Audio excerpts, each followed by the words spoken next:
Pak Dedi, penyebab utama terjadi cuaca ekstrim di wilayah Aceh dan tentu fenomena musiman atau pengaruh, ada nggak pengaruh dari perubahan iklim global sendiri, Pak? Iya, Silakan. betul. Ini memang kalau kami perhatikan memang adanya daerah belokan angin atau disebut juga dengan Hmm. eh, kami melihatnya ada eh, line stream itu ya, seperti Hmm. belokan udara pada ketinggian 950 milibar itu memungkinkan wilayah Aceh itu Hmm. mulai dari pesisir barat, selatan hingga utara itu memungkinkan terjadinya angin dengan kecepatan cukup tinggi itu berkisar antara 30, maksud saya antara 5 hingga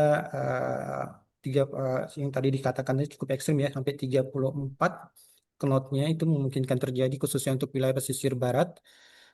Kemudian ini juga dipengaruhi oleh adanya badai siklon ya, khususnya di daerah utara Manila. Hmm. Ini juga dipengaruhi oleh pengaruh yang cukup besar karena belokan anginnya cukup tajam di pesisir wilayah barat dan utara Aceh.